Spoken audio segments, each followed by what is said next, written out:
So without further ado, just a little bit of background again. I'm with Opticos Design along with some of my colleagues here. The project lead is the Memphis and Shelby County Office of Comprehensive Planning, and I think all of you over the course of the week, if you've been here, have spoken with some people from that office who've been present. We're also working with Self Tucker Architects. They're offering their architecture and urban design expertise as well, along with Alta Planning and Bass River Advisors, who are doing some economics consulting. We have members from all of those teams here and have been here throughout the week, and they'll be happy to answer any questions you might have sort of specific to what they do after I finish up my presentation here. So a quick overview of what we were trying to accomplish this week.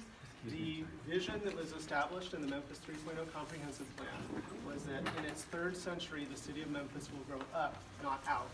So our goal here was to answer the question, what does it look like for Whitehaven to grow up and not out? In order to start answering that, we had 3 days worth of work, and then our final day here is our closing presentation, which is what we're at now.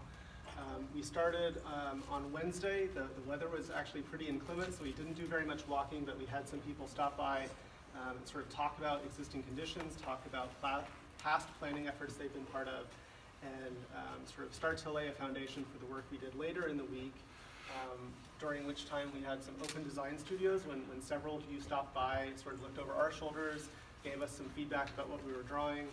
We had a public open house when we pinned up the items on the wall that you see, along with some other items that have sort of been refined and will be in this presentation. And then again, today, Saturday, we're sharing with you the work we've done. We will be moving on to Raleigh for a similar exercise there, starting this afternoon and going into next week. And then at the end of the presentation, I'll do a quick overview of sort of the next steps for this process in Whitehaven.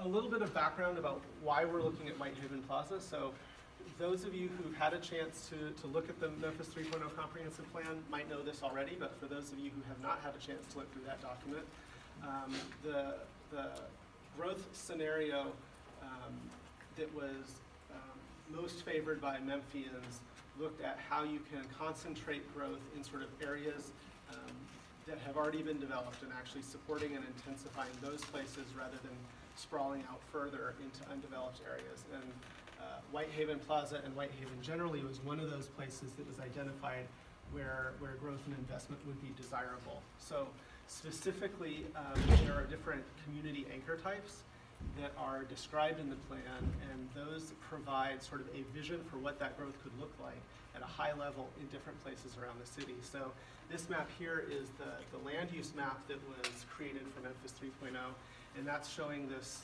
purple piece right here is Whitehaven Plaza, the area across the street, and then a little bit across Rains. So that's one of the areas the city has identified for growth and investment. During the Memphis 3.0 district planning process, which I suspect some of you were involved in, there was some sort of high-level visioning that already took place for this area. So there were some ideas about what people wanted to see happen here, and then our work this week was to get into more detail and to start figuring out what that might actually look like. So we started off by thinking about sort of this whole area and the impact that Whitehaven Plaza could have on the area around it. So this is a proposed street network for how these spaces could develop to offer better connectivity to some of the amenities and resources that already exist in Whitehaven. So the idea being that if there's going to be significant investment happening at Whitehaven Plaza, you want that to be accessible to a large number of people in Whitehaven. So within fairly close proximity, there are different community resources. So we've got a high school and a park sort of along Rains. And then the community college is just a couple blocks south on Elvis Presley. So all of those were places we wanted to think about how we could tie into this. And that's really what this road framework is getting at. How can you make better connections to those places?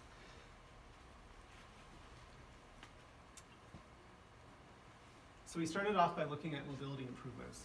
Obviously a big sort of spine for this part of the community is Elvis Presley Boulevard. And it's our understanding that there have been a lot of planning efforts for Elvis Presley Boulevard going back several years, maybe even a decade, about improvements that the Department of Transportation wants to make to that roadway. So we looked at that sort of with different levels of change.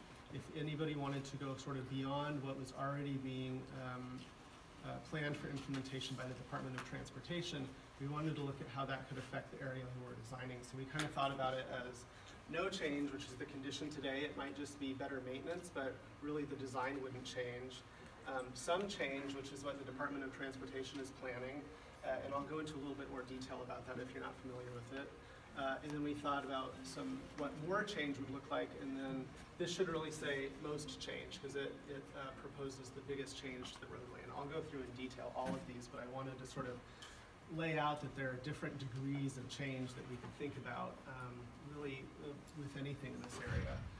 The project that's proposed by the Department of Transportation, and I believe they have funding for this at least on the northern section, is similar to what is there today, but with a better landscaping and a little bit of a change in the lanes. So you have the turn lane remains, and then you have 2 travel lanes, a landscaped curb, and then a 6-foot sidewalk. So that's sort of what's already been approved, I think, by the Department of Transportation.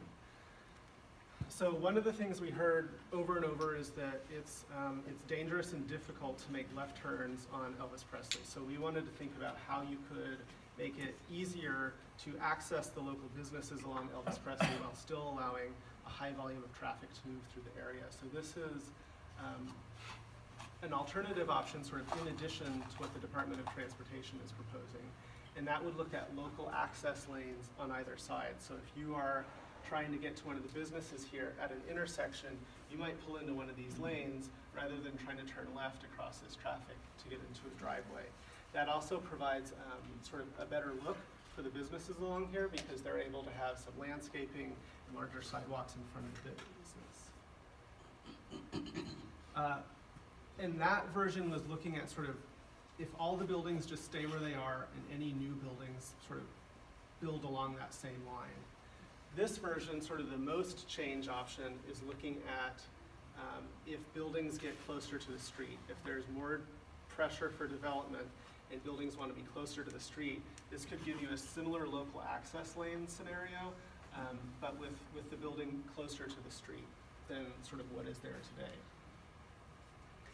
And again, all of this is, it's trying to think about how do you make access to places in Whitehaven easier and safer for people.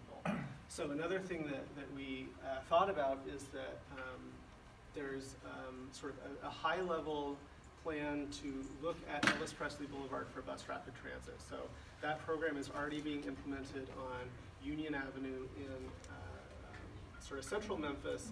And what that is it's highly frequent bus service, so buses stopping every 10 minutes or less.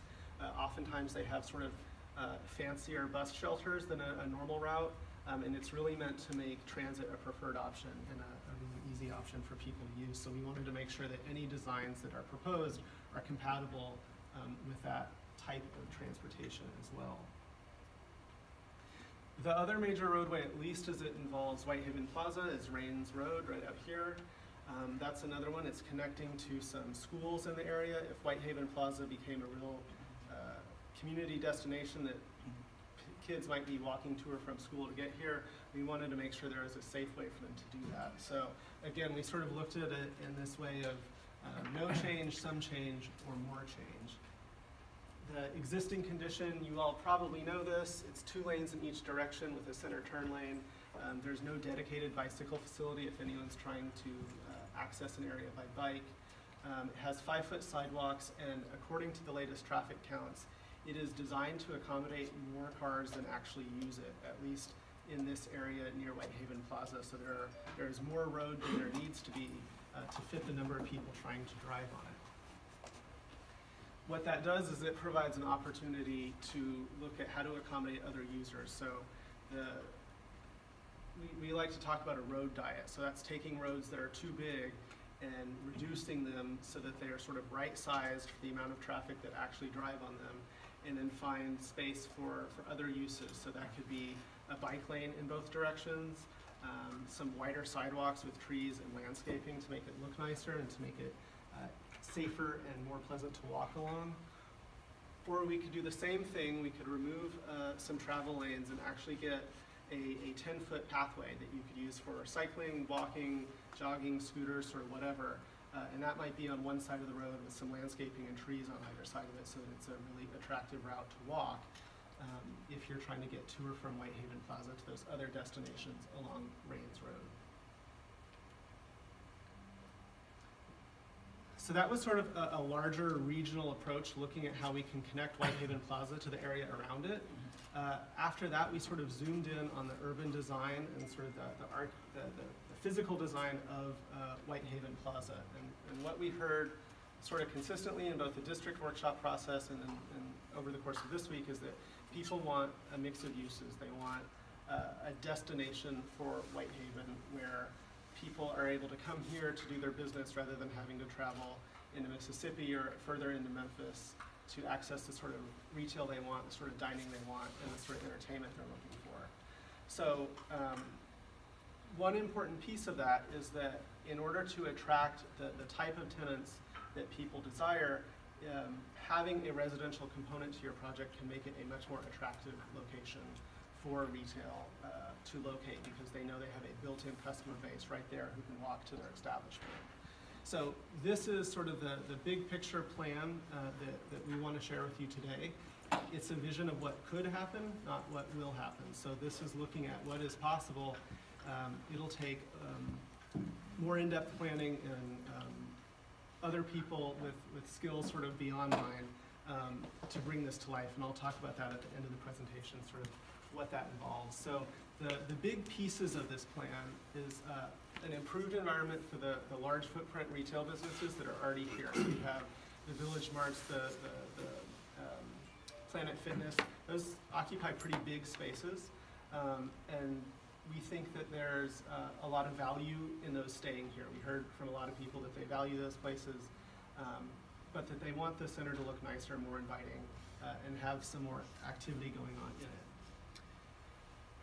This other portion here speaks to the desire for the mixed use, for sort of the dining, the smaller retail opportunities, and then entertainment. So those were sort of the two biggest wants we heard from the community were a nice place to eat that isn't sort of a duplication of what already exists in the area, and some form of entertainment so that kids have a place to go, families have a place to go. So we looked at how we could add on to the shopping center with sort of that different type of retail to sort of build off of what's already happening.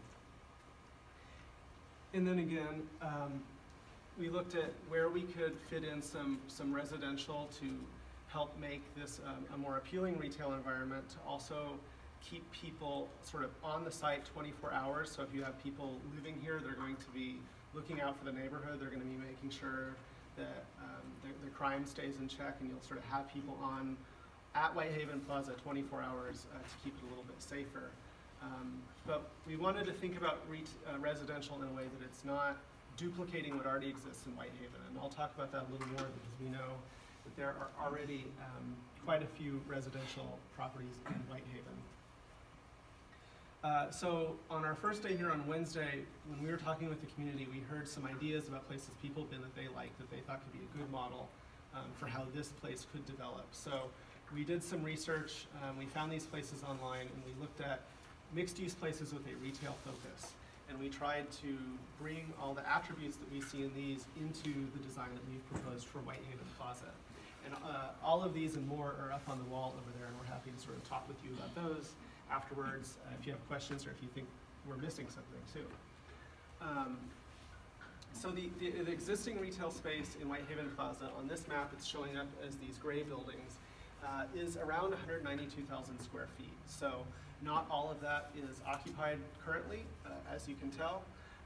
We had a chance to speak several times with the owner of the plaza, and he assured us that the buildings are structurally sound, so they have more life in them, but that they do require cosmetic upgrades to be more of an asset for the community and more attractive. In that there was a sense that there was enough large footprint space, so these are these really big spaces like the Village Mart or the fitness center, that if other large footprint tenants were interested, they could be accommodated in the space that already exists. So with that information, we looked at how we could propose something different. So in these buildings with the red roofs here, we've found room for between about 63,000 to 75,000 square feet of space. So those could be smaller footprint stores, because what we heard a lot of is that there are already a lot of big stores out here. People are looking for more boutique retail, for example, some sort of cafe, Starbucks, and those don't take up the size of space that are found already in the center. And we also wanted to try to put that in a pedestrian-focused environment so that Whitehaven Plaza could sort of be competitive in two different ways. You have the sort of retail that you drive to, that you're going to fill your shopping cart with a lot of stuff and you need close access to your car. And you might also have the retail that you might sort of walk around and look in some windows, stop to get a coffee or something, sit down at a restaurant with a meal for your family. But that the site is big enough to actually accommodate both of those kind of environments. One of the ways that we envision this is we have this 3D model behind you, which I think we can talk about a little bit after this. We use that as a tool to kind of take some of the ideas that we were hearing and put those down, measure sort of the dimensions that we're getting to make sure it can all actually fit, and sort of get an idea of what this could look like. So that's something that we can sort of play around with after this and sort of test out some other ideas if people want to look at different scenarios.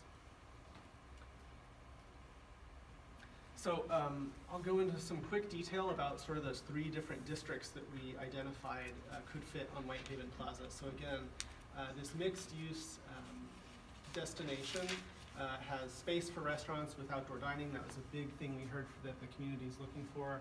It's sort of all oriented around a center plaza, so it's a nice green space. It could also be a space for community events. We heard a lot of desire for entertainment, so that could be something like a movie theater, a bowling alley, and in talking with the landlord, we sort of identified that he could actually expand the shopping center to accommodate some of that on this corner here. The idea being that if you were turning off of Elvis Presley, you might be able to see the theater marquee or a sort of neon bowling sign or something that would be something that would draw you in to that center. And then the public plaza and patio that I had discussed here. Our teammates at Alta Design in Memphis drew up a plan for what that could look like. The thinking was that it could be a pretty creative kind of space. So rather than being sort of a formal grassy green, it might be paved, it might not have curbs, and instead just use sort of what we call bollards, which are sort of posts that during the normal day would sort of keep cars out from that space, but if you needed to have a big festival, we know that there's a big Christmas parade, and that Whitehaven is a community that does like to have big public events that a lot of people come to. You could actually sort of remove those posts, close this off to cars, and then have a big street party right in that square there.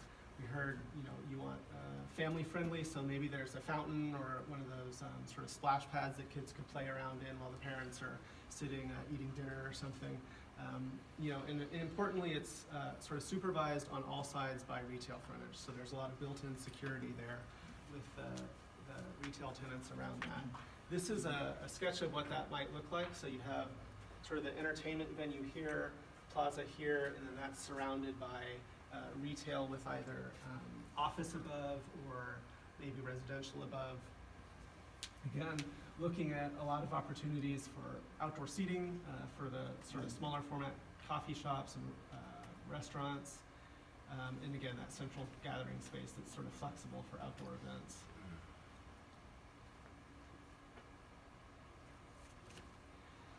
The other thing we looked at is how to improve the look from Elvis Presley Boulevard. So that's something that we heard a lot, that Elvis Presley Boulevard is sort of the gateway into this part of the community, and people want it to look a little nicer than it does today. So we took this idea of a mixed-use walkable center and asked what that could look like from the street. So if this is sort of the intersection today, you've got the McDonald's on the right there.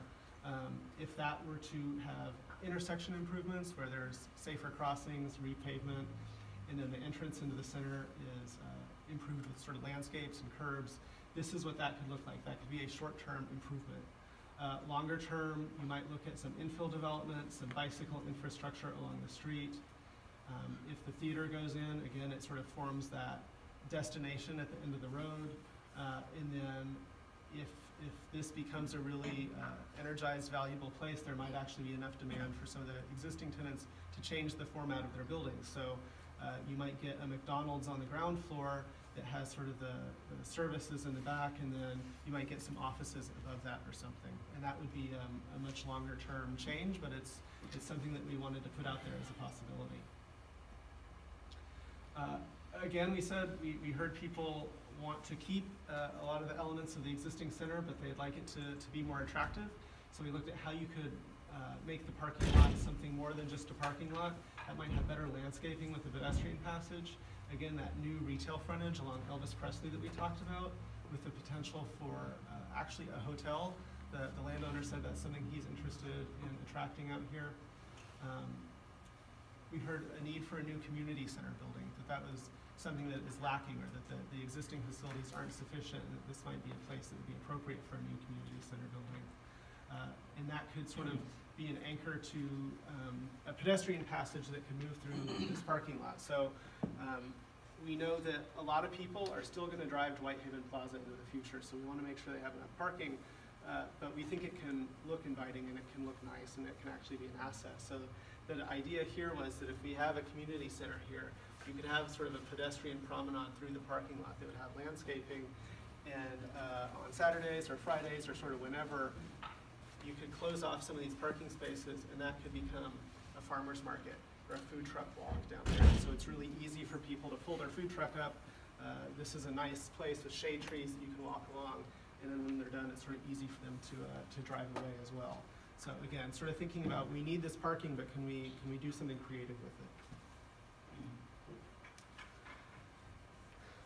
And the residential component on the back. So this is it's a big, Whitehaven Plaza is very large, and given the changes in the retail industry, what we've been told is that it's unlikely that there is enough retail demand to fill the entire site with retail, but that there is sort of a demand for different housing types that aren't currently available in Whitehaven. So we looked at how we could use some of that space to do new park space, that this one might actually filter some rainwater so that the environment in Whitehaven can be improved. Again, this is what that could look like. We know that there's a desire for a mural somewhere, so we thought maybe that could be sort of with this park, but it could be elsewhere as well. Again, our colleagues at Alta were able to develop this idea for what that could look like, trying to get more trees and more green space in. And the other thing we wanted to think about was the apartments sort of along Laudine and Barton. We understand those were recently improved, that the landowner invested in there, they fixed them up, that they're looking for tenants now. And we wanted to try to support that. So one of the issues we heard was that it's hard for those properties to hold their value, because today, when you look out your window, you're looking at the back of the shopping center. So if there's an opportunity to actually line that street with residential, we can help strengthen those existing properties so that they are less likely to become derelict again in the future. Here's a vision of what that could look like. So again, today, if you look out your window from those apartments, this is what you're seeing. There's actually quite a bit of space that's clearly unused between the back of the shopping center and the street. So we think there's an opportunity to do some infill housing that could be a mix of sort of market rate and affordable housing. Who owns that property? What was that? Who owns that property? It's all owned by the Whitehaven Plaza owners. And again, it's this idea of a sort of a mix of housing types so that we're not duplicating what already exists. We know there's a lot of apartments and a lot of single-family homes with sort of large yards in Whitehaven. So we wanted to look at what some different types could be. We know that young people are interested in moving back to Whitehaven, but they might not be interested in the maintenance of a large single-family home. So we looked at